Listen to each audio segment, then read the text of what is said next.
The presidential election is still 21 months away, but there are already too many choices. How can any candidate stand out from the pack? Your net worth is something close to $3.5 billion.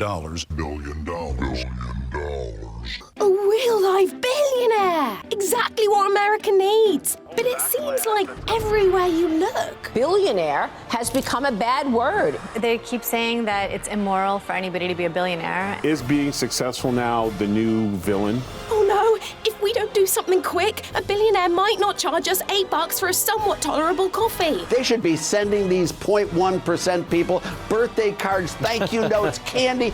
That talking shrimp toast is right.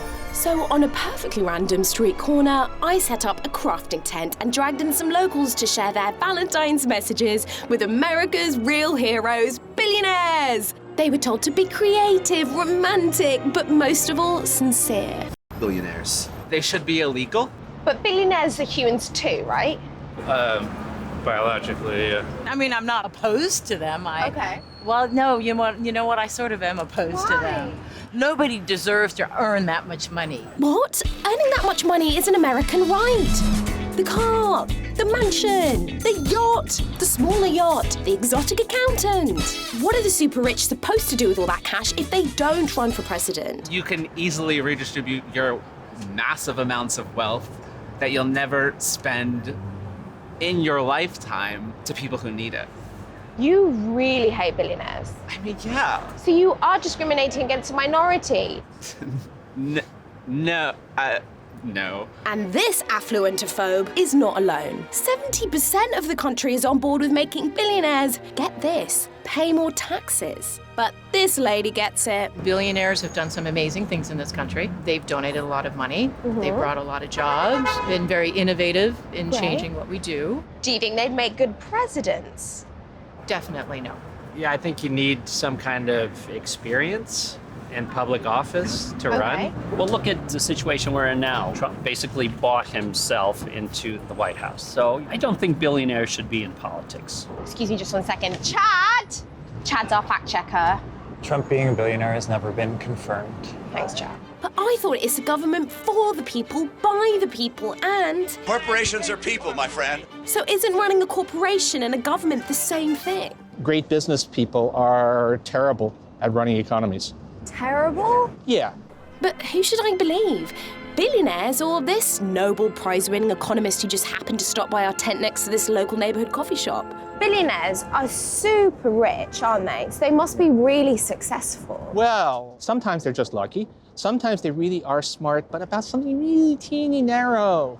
And also there's billionaire's disease. Or known by its medical name, yes meningitis. People want what you can give them, and so they tell you what you want to hear. And so billionaires start to think that they're brilliant, that they're charming, that they're sexy, and generally speaking, not so, right? But stone-cold money foxes don't need yes men. Because as a CEO, he's got all the right qualifications.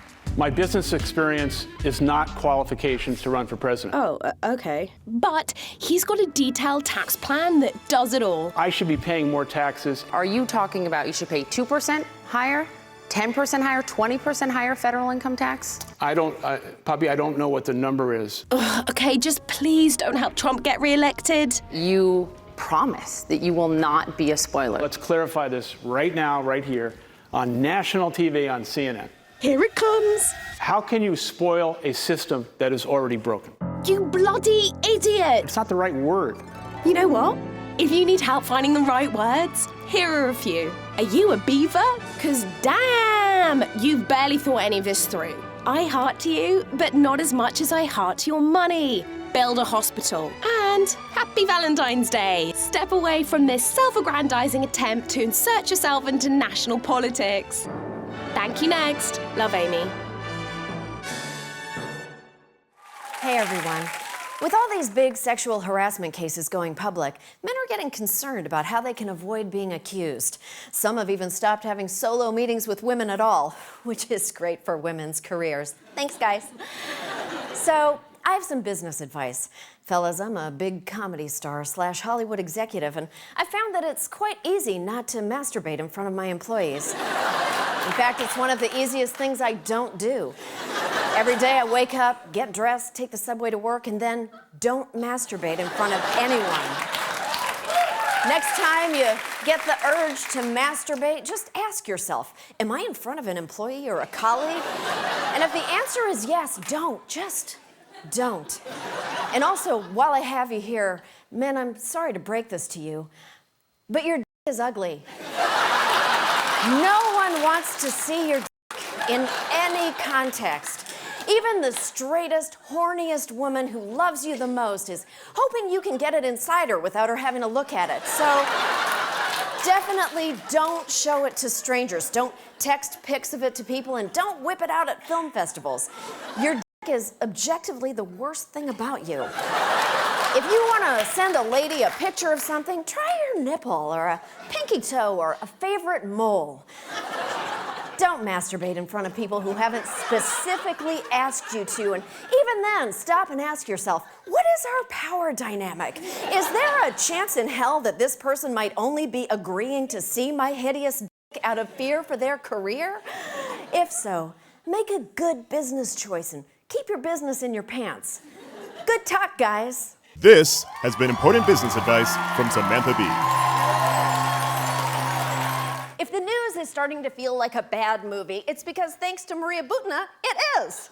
Her charges read like a spy novel, but prosecutors say she's a real Russian secret agent. Court documents reading like a spy thriller. A sexy spy thriller. What it sounds like to me is an episode from The Americans. It's almost out of a Bond movie. I gotta say, I saw the movie Red Sparrow on a plane flight recently. Well, I saw Red Sparrow on an airplane too, so let's begin with that. It sort of gives us some context for all of this. Does it? How? Because you guys all saw a movie one time?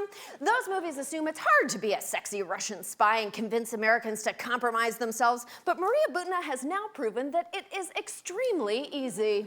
She shot directly to the heart of American conservatism, combining a passion for guns with an irresistible charm rarely associated with the US gun lobby. I made this trip because I think that freedom is very important, and the basic of any freedom is, of course, gun rights, economy. That's what passes for irresistible charm these days? This guy looks like he's ready to betray America if she'll just brush against his arm, and all she has to do is toss out the words freedom and guns while being female. My God, I did not have to work so hard to develop a cute personality. I could have wandered down to the local gun range and caught like it was an AK-47 round. Butina is the founder of the pro-gun Russian group Right to Bear Arms, which she allegedly used to infiltrate the GOP and NRA. Her boss, Russian mobster and naughty little boy, Alexander Torshin, is being investigated for funneling Russian money into the NRA to push a pro-Russian agenda. Fun stuff! With her focus on guns, sex, and big money, Maria Butina caused every Republican she met to grow that telltale wet spot on the front of their pants. And if that sounds gross, it super was.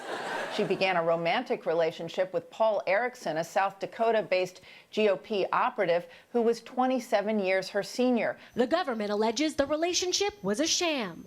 Documents seized by the FBI show Butina expressed disdain for continuing to cohabitate with Erickson. You see, this is why Russia hates America. When their spies go to England, they sleep with Daniel Craig and Pierce Brosnan. When they come here, they have to do collusion with Kevin from Dunder Mifflin.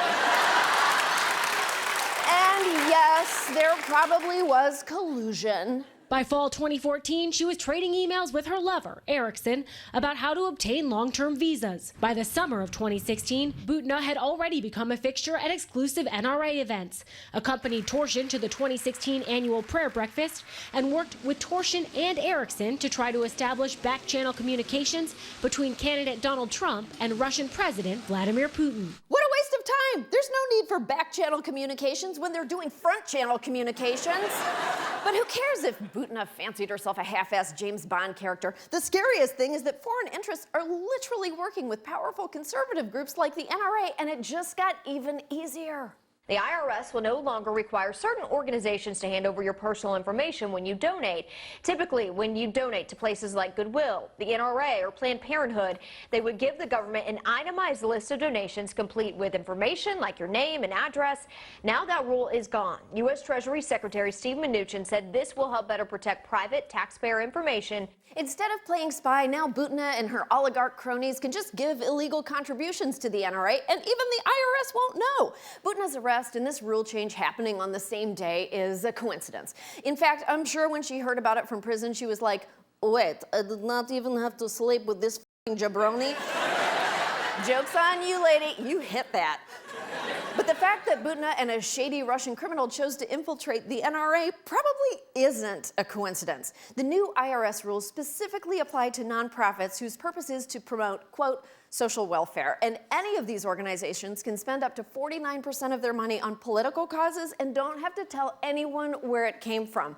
This would be and is worrying with any organization, but the NRA has spent years making videos specifically designed to divide Americans, usually starring shiny-haired panic button Dana Lash.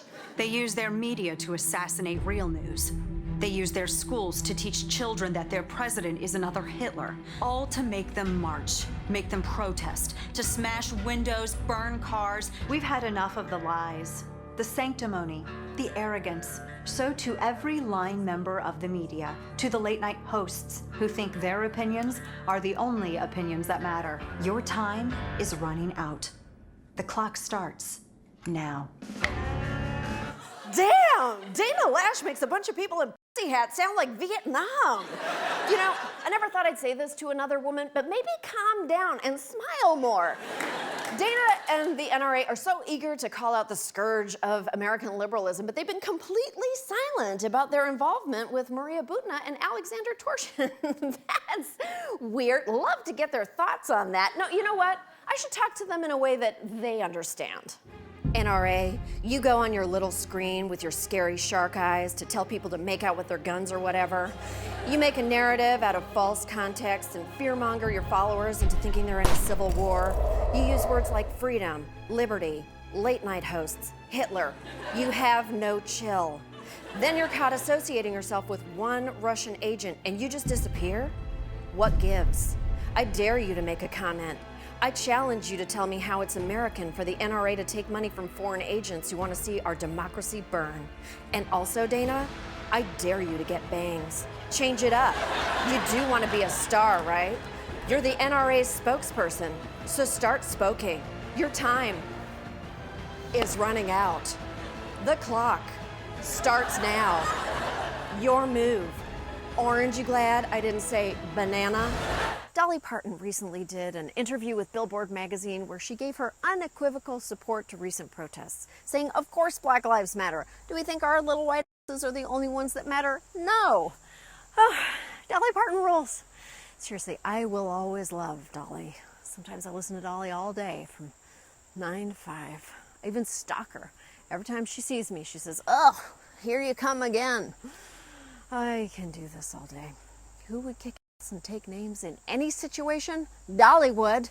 I have a confession. Last night, I completely bailed on Alyssa Milano's sex strike. Shrek was on. I got very riled up. Ugh, the things I would do to that gingerbread man. Clearly, the strike didn't work anyway. Today, Alabama effectively banned abortion from conception with no exceptions for rape and incest. Speaking of Alabama, no exceptions for rape and incest is also Roy Moore's dating profile. Alabama's bill is the most far-reaching abortion ban this year, but it is not alone. Ohio Republicans are trying to ban insurance from covering almost all abortions, and 6 states have passed or are trying to pass so-called heartbeat bills. There have been more 6-week abortion ban bills than Godfather movies, so I guess men really don't love anything more than policing women's bodies.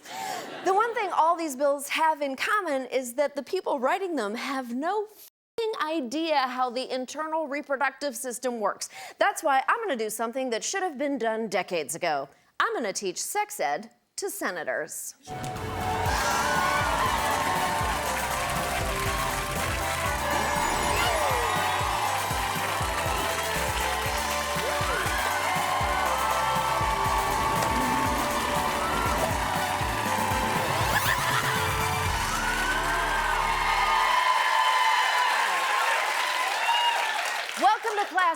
idiots. Time to learn about vaginas, cycles, and why Charlotte from Sex and the City was sad for 2 whole seasons. But I'm getting ahead of myself. Let's start with lesson 1. We don't know we're pregnant the moment it happens. Eric Johnston, an attorney who helped draft the Alabama bill, thinks a man and woman can have sex and go straight to a clinic to determine if she's pregnant. First off, you gotta give her 6 minutes to clinch her way to a toilet, otherwise she's gonna get a UTI and ruin an exam table. Secondly, that isn't how it works. The most sensitive pregnancy test can't detect anything until 8 or more days after fertilization, so if you're gonna be a psycho about it, wait 10 days and then buy her a bouquet of pea sticks like a gentleman.